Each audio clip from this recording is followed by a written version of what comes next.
If we say we have no sin, we deceive ourselves, and the truth is not in us. But if we confess our sins, God, who is faithful and just, will forgive our sins and cleanse us from all unrighteousness. 1 John 1, 8-9. In 2 Timothy 3, 1-5, the Apostle Paul warns that the last days will be marked by perilous times, filled with selfishness, greed, pride, and a lack of moral goodness. Isaiah 5:20 gives a sobering warning. Woe to those who call evil good and good evil, who put darkness for light and light for darkness. Not everyone who looks godly actually is. Some voices sound right, some leaders look right, some lives appear righteous on the surface, but underneath, something is off. So the question isn't casual, it's eternal. Are the leaders we follow producing good fruit or bad fruit? And even more unsettling, what kind of fruit is coming out of us? Because this isn't just about influence. This is about whether we truly know Jesus Christ or only think we do. The Apostle Paul gives a warning in 1 Timothy 4 verse 2 that should shake us. He speaks of people whose consciences are seared as with a hot iron, burned, numb, unfeeling. Not because they never knew truth, but because they ignored it, again and again, until something inside them died. What is a seared conscience? It's not just weakness, it's not confusion, it's something far more dangerous. Desensitized. Sin no longer feels wrong, hardened. Truth no longer penetrates, deceived. Darkness begins to feel like light.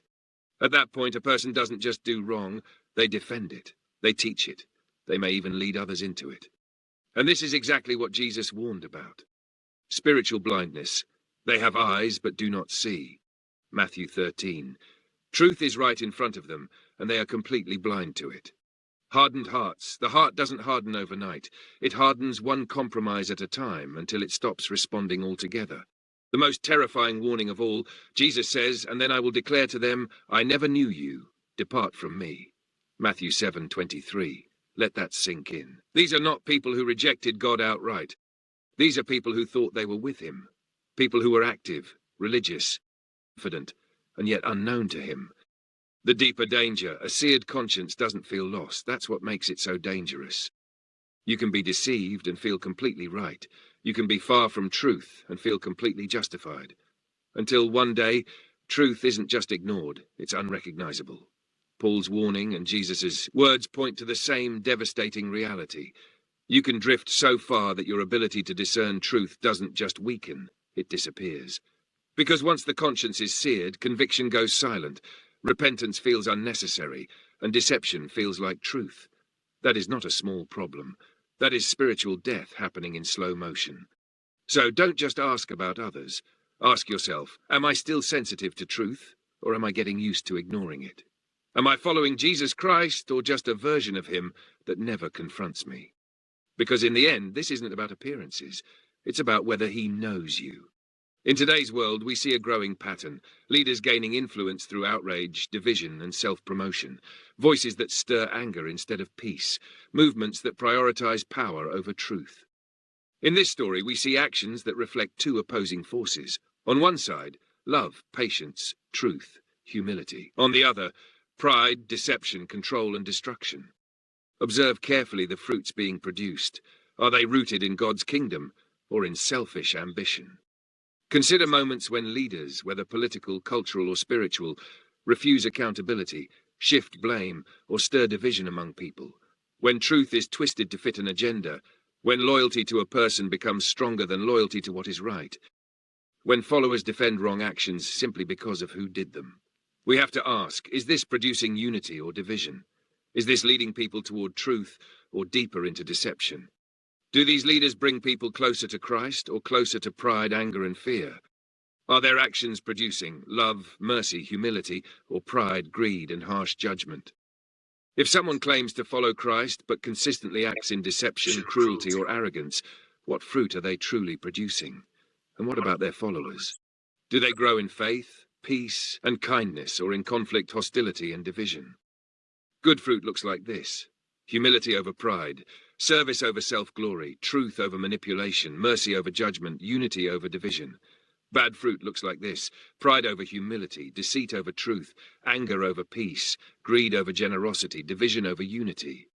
When a leader consistently promotes self over service, division over reconciliation, and power over truth, That reflects the characteristics of darkness, not light. Now turn inward. Are my beliefs aligned with Jesus' teachings, or am I being shaped by voices that feel right but lead me away from truth? Am I discerning wisely or following blindly? Because even sincerity doesn't protect you from deception. Discernment does.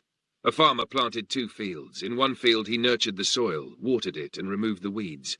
Over time it produced abundant fruit, feeding many. In the other field, the farmer neglected the land. Weeds grew unchecked, choking the good plants. Though it looked full at first glance, it produced nothing of value. So it is with leaders and with hearts. What is cultivated carefully will bear good fruit. What is neglected or corrupted will bear none.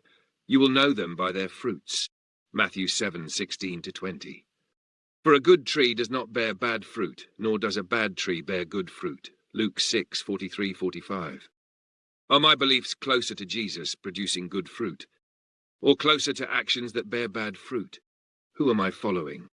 And are they guiding me toward God, or away from him? Here's another story. The village between shadows and dawn.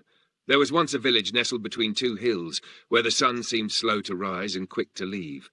A heavy mist clung to its streets each morning, and by evening shadows stretched long across every doorway. The people of the village had learned to live this way, divided, uncertain, and often suspicious of one another. Some said, "This is simply how the world is." Others whispered it was not always so, and yet no one agreed on where the light had gone. Among them lived 2 men. The first was named Eli. Eli often stumbled as he walked, for his sight was weak. He spoke little, but when he did, he would say, "I do not see clearly, but I long to." The second was called Joram. Joram stood tall in the marketplace, confident and assured. "I see all things as they are," he would declare. "Follow me and you will not be led astray." And many believed him, for it is easier to trust a loud voice than a humble one. One morning, something unusual happened. A traveller entered the village. He carried no riches, no banners, no signs of power, only a lantern. But this lantern did not flicker like the others. Its light was steady, warm, alive. Wherever the traveller walked, the mist seemed to thin. Colours began to return. Faded doors looked new again. Faces seemed softer, clearer. The light did not shout, it simply revealed. Eli saw the glow from afar. Shielding his eyes, he drew closer. "I cannot see well," he said quietly, "but I know this light is good." So he stepped nearer, though it made him uncomfortable, for the light revealed the dirt on his hands, the cracks in his sandals, the truth he had long tried to ignore. But he did not turn away. And as he remained, something changed. His vision began to clear, not all at once, but enough to take the next step. Meanwhile, Joram watched from a distance. "This light is dangerous," he warned. "It exposes too much. It will unsettle the people." When the light reached him, he turned his face aside. "It is too bright," he said. "I see well enough already." And so he walked deeper into the shadows, where the light could not disturb him. Yet as he went, the path grew less certain, and the darkness more complete. The traveller did not force anyone to follow. He simply walked, and those who welcomed the light found themselves changed. Neighbours who once argued began to listen. Small kindnesses appeared where none had been before. A shared meal, a helping hand, a patient word. And with each small act, the light spread, not in great bursts, but like dawn, quietly overcoming the night. The village did not fall deeper into darkness. It was being transformed, one heart at a time. And the teacher said, "Do you understand this story? The light is truth. It does not come to condemn, but to reveal, and in revealing to heal. Those who admit, 'I cannot see clearly,' are led into understanding. But those who say, 'I already see,' close their eyes to what is true, that light has come into the world, and each person chooses to step toward it or to turn away. Do not call people your enemy. It is the darkness within and around them that blinds. The world is not being consumed by darkness. It is being overcome by light. Every act of kindness, every moment of patience, every choice to love, these are flames that cannot be hidden. You are called to carry this light, not in great displays, but in faithful, daily steps, for even the smallest light reveals what is true. Let us pray. Lord of light, we come before you with humble hearts. Where we are blind, give us sight. Where we pretend to see, give us honesty. Teach us to walk in your truth, even when it reveals what is hidden within us. Give us courage to step into your light, and not turn away in fear or pride. Make us bearers of your light in this world, in our words, in our actions, in our quiet choices each day. Help us to see others not as enemies, but as souls in need of your love and truth. Fill us with compassion, patience, and grace. And remind us always that your light is at work, restoring, healing, and making all things new. We trust in your transforming power. Amen.